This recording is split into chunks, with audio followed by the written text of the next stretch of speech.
Atuar na engenharia como profissional liberal ou constituir uma pessoa jurídica? O que é melhor para o engenheiro? Se optar por abrir uma pessoa jurídica, quais os tipos de empresas possíveis e qual delas se adapta melhor ao meu perfil? Como faço para abrir uma empresa? Quais os encargos a que estarei submetido? Como registrá-la no CREA? Essas são as dúvidas mais frequentes entre os profissionais de engenharia. E até o final deste vídeo estaremos respondendo a todos esses questionamentos. Vamos juntos!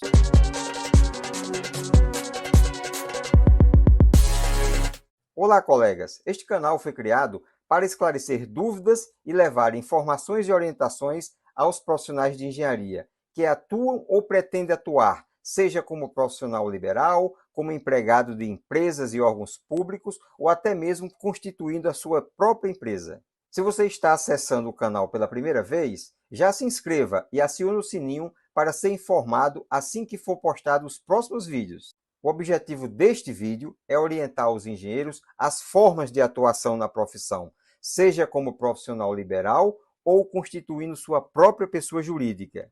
A atuação do engenheiro como profissional liberal é uma das mais adequadas, sobretudo para aqueles que estão iniciando a carreira, atuando na elaboração de projetos, emissão de laudos, vistorias técnicas e até na execução de obras e serviços de pequeno porte. Trabalhando por conta própria, o profissional não irá precisar de contador. As despesas iniciais são bem menores em relação à constituição de empresa, mas os impostos a pagar são percentualmente maiores. Vamos ver agora a forma de atuação do engenheiro na condição de profissional liberal. Melhor forma de um engenheiro atuar na profissão: como pessoa física ou pessoa jurídica. Atuando como profissional liberal de forma eventual, esse profissional precisará emitir uma nota fiscal avulsa para cada obra ou serviço para o qual ele for contratado. Essa nota fiscal ele emite por meio do site do município onde foi realizado ou será realizada a obra ou serviço. E para isso ele vai recolher o tributo de ISS, Imposto sobre o Serviço, que varia de 2% a 5%, a depender do município. E ao final do ano, ele vai somar todos esses valores recebidos por meio dessas notas avulsas para determinar o valor de imposto de renda de pessoa física que ele precisará pagar. E à medida que as obras e serviços forem mais frequentes para esse profissional, vai chegar um determinado momento que é melhor para ele fazer uma inscrição de pessoa física no município. Assim, ele vai poder estabelecer o ISS trimestral a ser pago, ou seja, 4 vezes ao ano ele vai pagar o valor de ISS calculado. E com relação ao imposto de renda, ele vai estabelecer o carnê-leão, que é a forma dele pagar uma alíquota menor como profissional liberal. Além disso, o profissional precisa recolher o INSS dele. Esse recolhimento é feito para a Previdência Social da ordem de 11%. Veremos agora como se dá a constituição de pessoa jurídica na área da engenharia. É importante dizer que a pessoa jurídica do tipo microempreendedor individual, MEI, não se aplica para profissionais de engenharia, pois a legislação não admite a constituição de microempreendedor individual para as profissões regulamentadas, e a engenharia é uma delas. A atuação profissional por meio de pessoa jurídica constituída implica em diversas taxas e tributos a serem pagos. Embora as alíquotas sejam inferiores àquelas às quais o profissional liberal está sujeito, há muitos detalhes jurídicos e contábeis a serem observados. Inicialmente, o interessado em abrir uma empresa precisará contratar os serviços de um contador para elaborar o documento de constituição e providenciar a tramitação dos documentos por meio da Rede Sim, por onde se faz o cadastro sincronizado das empresas, que envolve a emissão do CNPJ da Receita Federal, o registro do contrato social na junta comercial do seu estado, a inscrição municipal na sua cidade, no caso de prestação de serviço, se for o caso de a empresa também desenvolver comércio. Quanto aos tipos de pessoa jurídica que nós vamos abordar aqui, nós temos a empresa individual, a sociedade simples, a sociedade limitada unipessoal e a sociedade limitada. A empresa individual tem CNPJ e todos os demais benefícios e obrigações de outras empresas. O empreendedor deve se atentar para esses pontos, caso decida ser um empresário individual. A empresa é formada apenas pelo titular, não tem sócios. O valor de capital social mínimo para se abrir uma empresa individual é de R$ 1.000. Para esse tipo, não existe contrato social. O que existe é um requerimento de empresário, que também é registrado na Junta Comercial do Estado.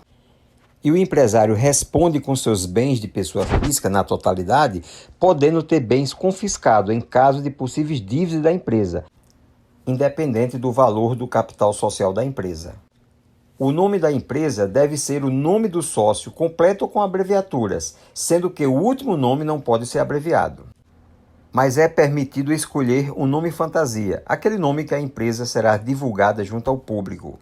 E o empresário individual só pode ter uma empresa individual em seu nome, embora ele possa participar como sócio de outros tipos de empresas. A sociedade simples se aplica a empresas com 2 ou mais sócios, da mesma área de atuação, para a prestação de serviços alinhados à profissão, com atividades exclusivas de prestação de serviços, tais como cooperativas, associações, entre outros.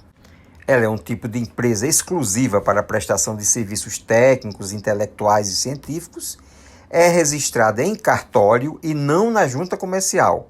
E existem 2 modalidades dela, é a sociedade simples pura e a sociedade simples limitada. No caso da primeira, não há separação dos bens pessoais dos sócios com o patrimônio da empresa, assim como o empresário individual.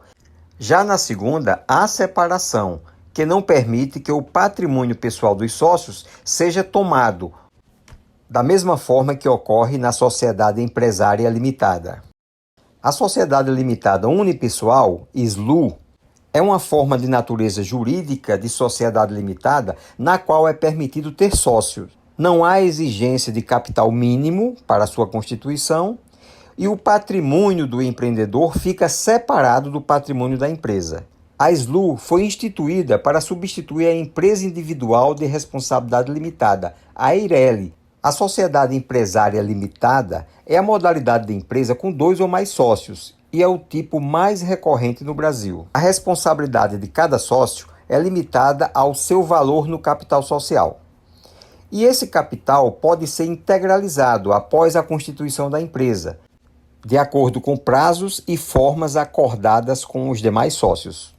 Inclusive, podem existir sócios que não exerçam funções na empresa e que efetuaram apenas investimentos e receberão participações por isso. No contrato social, pode ser incluído cláusula de participação nos lucros que seja desproporcionais ao percentual de capital de cada sócio. E os bens pessoais dos sócios são separados do patrimônio empresarial. As empresas também podem ser classificadas quanto ao seu porte. No caso da microempresa, o processo de registro é facilitado e são selecionadas em processos exclusivos nas licitações, além de poder comprovar sua regularidade fiscal após a fase de habilitação em editais. Isso é uma coisa importante. Para esse tipo, não existe restrição das atividades econômicas. O principal fator é o faturamento anual, permitido no máximo de R$ 360 mil. O empresário deve optar pelo regime tributário que irá seguir, inclusive o Simples Nacional, que é um regime tributário simplificado com recolhimento de impostos em guia única e alíquotas competitivas. Com o porte de microempresa, podem ser constituídas sociedade empresária limitada, sociedade simples, empresário individual ou sociedade limitada unipessoal. E ela não pode ser filial, sucursal, agência ou representação. Para a empresa de pequeno porte, EPP, o faturamento anual deve estar compreendido entre 360 mil a 4,8 milhões. O tipo de regime tributário pode ser alterado conforme o faturamento. Não tem restrições das atividades econômicas e deve selecionar o regime tributário a ser utilizado. As normas para o enquadramento de uma empresa EPP são as mesmas da microempresa. Logo, a única diferença entre uma microempresa e uma EPP é o limite de faturamento anual. Se uma microempresa ultrapassa os R$ 360 mil anuais, automaticamente ela se enquadra como EPP.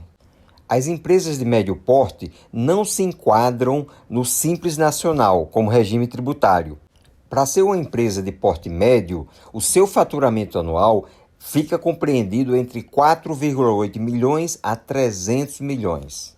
E um dos principais impactos é que a média empresa não pode ser optante pelo Simples Nacional, devendo escolher entre o lucro presumido e o lucro real, como regime tributário. Uma vez constituída, a empresa precisa ter seu registro do CREA para poder iniciar sua atuação no ramo da engenharia. E aí é importante saber o que o CREA verifica quando do registro dessas empresas. Por exemplo, se a empresa tiver na sua denominação a palavra engenharia ou agronomia, necessariamente mais de 50% dos seus diretores precisam ser engenheiros com registro no CREA. Outra coisa muito importante que a empresa precisa verificar quando for constituída é a definição do seu objetivo social. Quais os quinais que irão compor esse objetivo?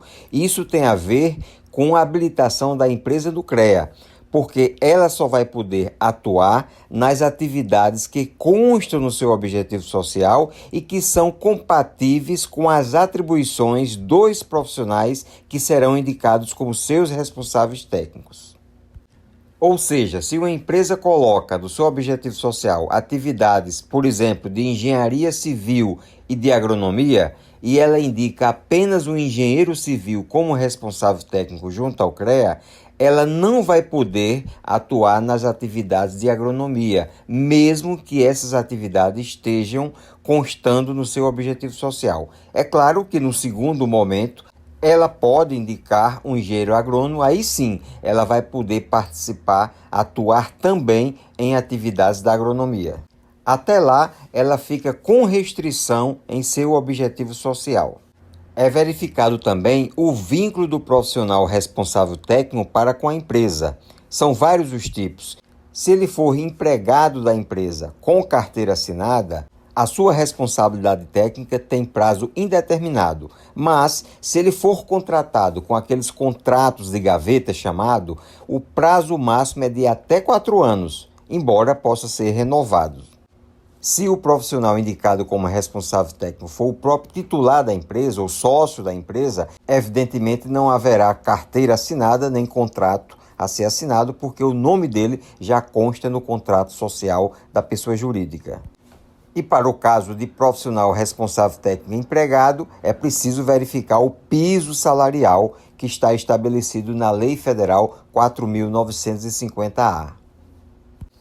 Para o registro de uma empresa no CREA, são necessários os seguintes documentos: o requerimento padrão, normalmente já está lá no site do CREA o modelo, o instrumento de constituição da empresa, o comprovante de inscrição no CNPJ, a RT de carga e função do profissional ou dos profissionais responsáveis técnicos, o vínculo entre a empresa e o profissional, como nós já falamos, e o comprovante de endereço do profissional, caso esse profissional seja de outra circunscrição diferente do CREA onde ele vai atuar. E a quitação do boleto referente à taxa de registro no CREA. Quanto aos custos para registrar uma empresa no CREA, a taxa de registro é de R$ 282,00 e a anuidade inicial da empresa será proporcional aos meses que falta para a conclusão do ano em exercício. Por exemplo, se a empresa vier a se registrar no mês de novembro, ela só vai pagar 2/12 do valor da anuidade. E o cálculo dessa anuidade é em função do capital social da empresa. É importante que os profissionais conheçam o normativo legal que trata desses assuntos junto ao CREA.